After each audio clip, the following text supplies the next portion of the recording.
Yeah, we are gonna get today, guys. It was a day. You know what I'm saying? Yeah. Hey, hola. Abathi asambe siyobula lo fan. Namhla. Hela manqa. Hey, guys. Makhubo, guys. Wahamba. Oh, Makhubo madoda. He went to Pretoria High Court. He gets there, and then he starts. Yeah, bafowethu. Yeah, bafowethu. Hey, Nina. Now we know. About today. Now we know why they don't want case 375. Now we know. Guys, you see the damage that Makhubo caused. We saw a man fighting to protect his career because he saw his career going down to the drain.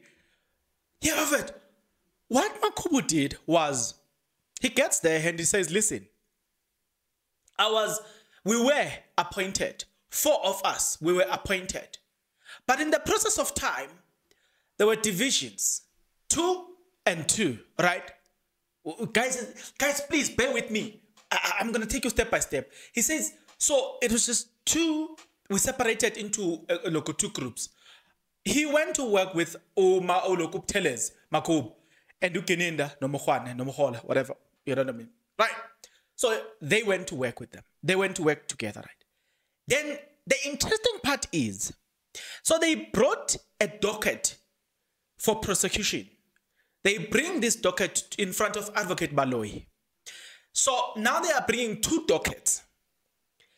They bring case 375, which was brought by Makhubo and the tellers. Case 375 says, we have evidence that the people who were in that house must be arrested. And then it also names other people, right?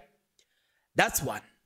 Then the team of Gininda bring their docket, which was case 636. In case 636, they are saying, now we need to arrest accused number 1, Muzika Kululas Biantanzi, Makhubo, Mapisa, and Kani, right? Which is accused number 5. So, Baloi needed to make a decision. Baloi made a decision. Now we know, I'm like, wow.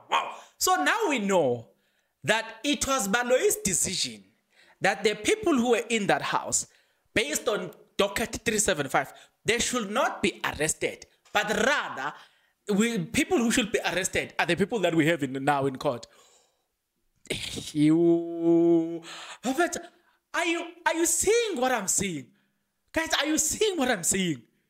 But before you continue seeing what I'm seeing, take a look at this. If you are not yet subscribed, what are you waiting for? Come on, good people. Because to subscribe, it is free. To like the video, it is free. To comment in the comment section below, it is free of charge. To click the notification bell, it is free of charge. To share this video, it is free of charge. To watch this video until the end, it is free of charge. Also, good people, come on, to watch the ads, it's free of charge, and that's how you financially contribute to this YouTube channel. Speaking about financially contributing to the channel, you can become a member of this YouTube channel from as little as 20 Rand a month. You can also use the super thanks button. In case you don't want to do that, guys, there is a way where you can use my media company banking details to donate to the channel, and you know what I'm saying, we'll bring you more, and also guys want to buy more equipment. So the power is in your hands. Please do the honorable thing as we proceed. Okay, so guys, there is something on case 375. Can I remind you what the NDPP once said? The NDPP believe that the people who were in that house have a prima facie case to answer, or they have a prima facie case against them. That's what the NDPP said. That's the letter that Advocate Mshololo keeps referring to, right? To say there is a letter where the NDPP says these people, they must come and answer. They must be brought before the criminal court. Listen to what Advocate Mshololo said. Salt powder,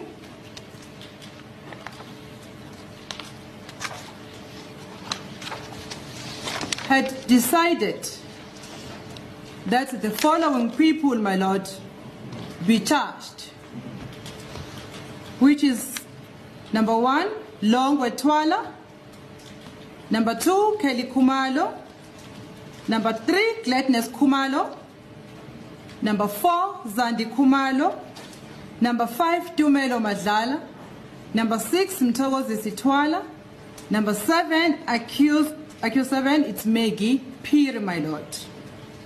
On 2 counts, my lord. Count number 1,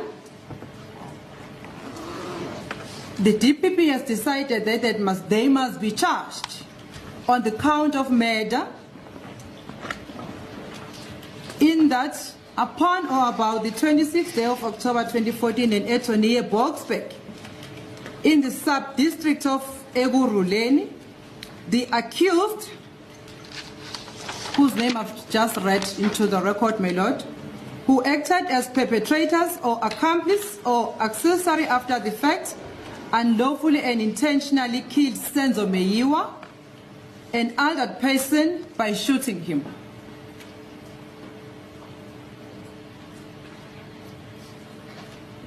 And count number 2, my lord, is defeating the ends of justice.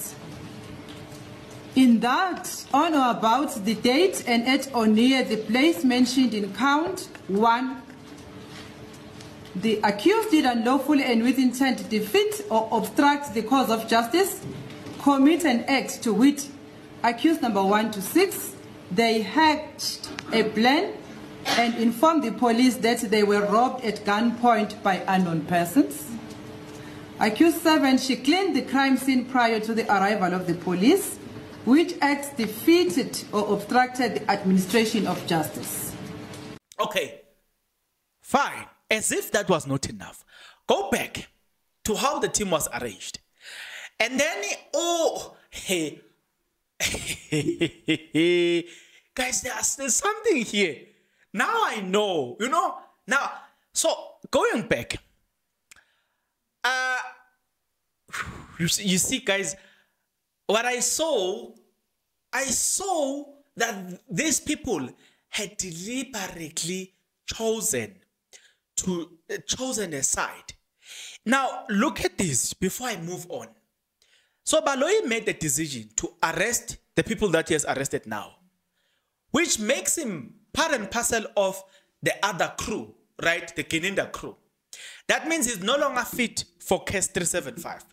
Well, even if he was, case 375, he's implicated too in that case to say he himself has defeated the ends of justice. It then made me question this. Why is Baloi arguing with Makhubo in a case that he himself is implicated? Was it not enough to say, no, remove this man from this? He can't argue as a prosecutor. He must argue as an accused. Why is he given the opportunity to argue the merit of the case, a case that he himself is implicated on? A case where case 375 says he must be arrested. So Makhubo, he's saying, Baloi then pushed the narrative and said, listen, you are not a lead investigator in this case. And Makhubo says, listen, I was appointed as an investigator in this case. And Makhubo says, but look, Baloi pushed him during a cross-examination. And Makhubo says, there was no letter that removed me look, in this case. I'm still involved in this case. No, but you are investigating case 375. Makhubo says, listen, whatever I do in case 375, I take it from case 636. In other words, you can't remove me from case 36. So what Baloi was trying to do there, he was separating him from this. So to save his face or to save his career, to say, no, this one is the one that wants to prosecute me, but in a different case, right? So I have the right to argue everything here. So that's why I was like, nah. Now, I'm not a legal expert, but I feel like at this moment, from where I'm seated, it's like, look, a defense brought an application against the judge of being biased, and they name all the facts, and the judge is the one that presiding over over those allegations. It's unfair. At least another independent judge must preside over that. We can't complain about this same judge, and the same judge is the one that's going to give verdict over the same accusation. You know that will be unfair. But then in this case, you hear Baloi somehow arguing on that, and I'm like, man. For the fact that he's implicated, to me it says he should sit down and allow another person to come and argue.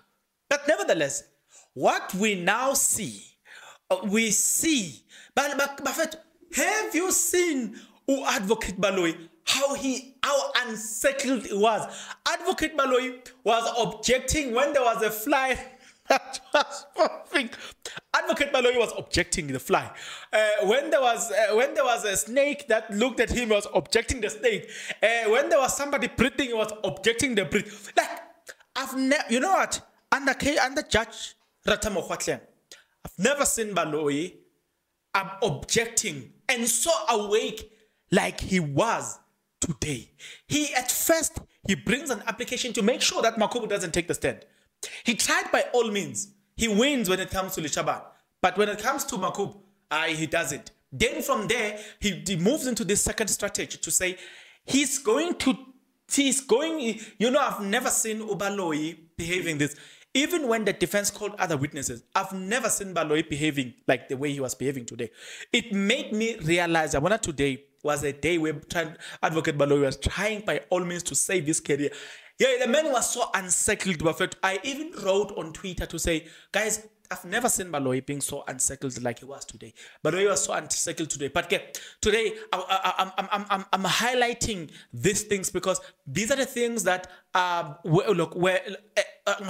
are the things that as the case today was progressing, I just noted these two key elements. The third element that I noticed was Makhubo defines a cold case. And if you remember vividly the interview that I had with Patricia Mashal, Patricia Mashal said that, what is the mandate of a cold case unit?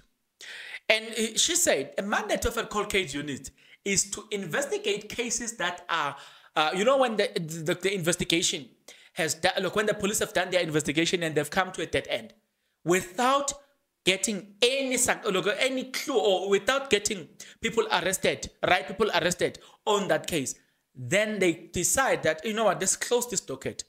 That, in fact, when Patricia Mashala was making that example, it made a lot of sense to say, yeah, man, a cold case, logic tells me that a cold case is something that investigation was done and people have really admitted that they are having difficulties in finding that. That's what logic tells me, that such a case, I can classify it as a cold case, right? So here, you see a cold case unit that investigate a case that has suspect. How? What happened, right? Hey, I'm disappointed. There's a question that was once, or statement, if I may say, coming from Judge Rat. He once said, how can Advocate Baloi destroy his career? A career he has worked hard for so many years. But after Makhubo took a stand, I see the relevance of the question. How do you destroy a career you've built over the years? What happened to having morals? What happens to having, you know what I'm saying? Having integrity. What happened to be upright? What happened to uprightness?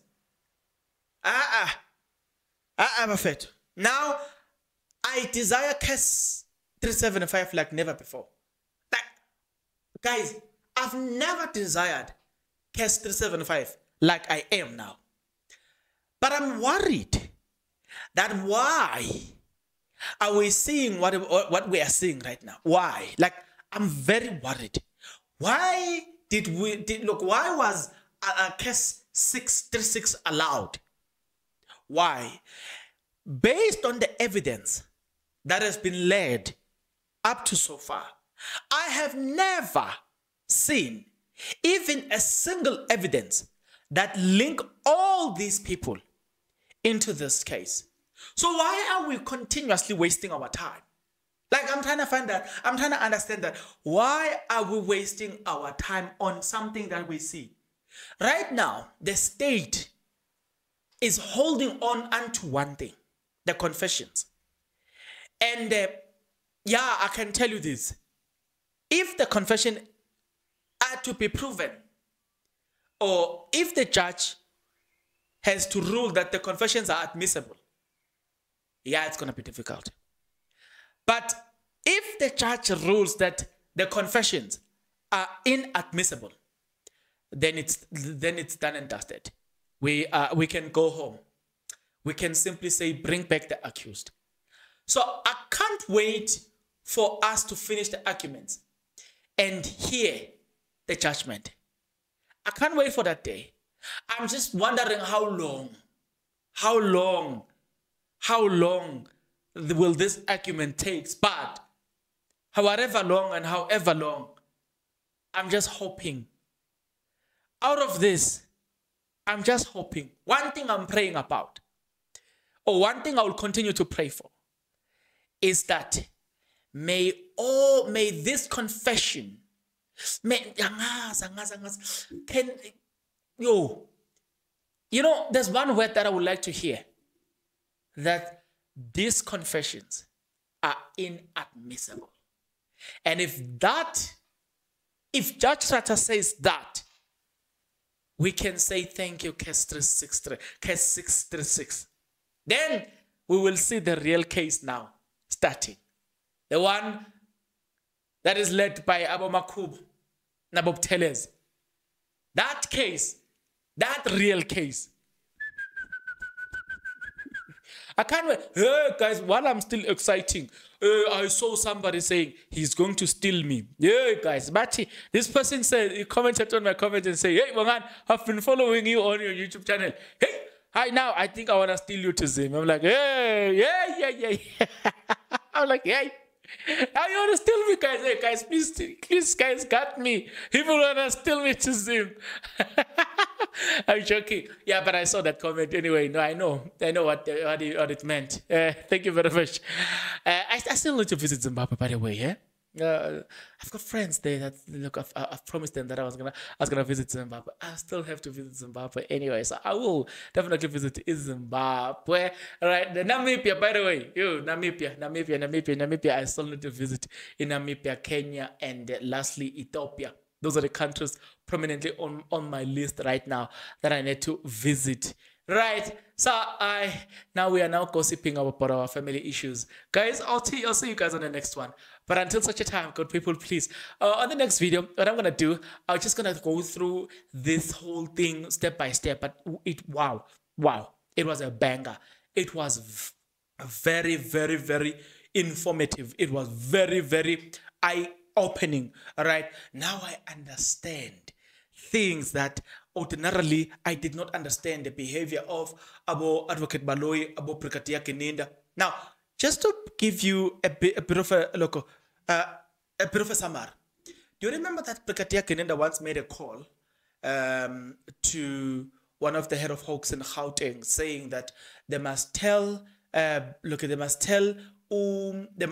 guy, they must tell Makhubo to drop case 375. Do you remember that? Listening to what happened in court today, now you remember that. Can you tell me what's your conclusion? Add that 1 + 1, bring it together, and tell me what you think. Why they are trying to make sure that case 375 doesn't see the light of the day. Do you see? Based on what, mind you, Makhubo hasn't said a lot. Makhubo hasn't said a lot. But based on what Makhubo has said, do you really think? What do you think about case 375? Right? I want to leave it here for today. Guys, do remember to subscribe, like the video, comment in the comment section below. Don't forget, good people, to watch the video until the end, watch the ads. That's how you financially contribute to the channel. Should you wish to donate to the channel for the work that I do, Don't forget to use the banking details. Guys, me and you will see each other in the next video. But until such a time, please take care.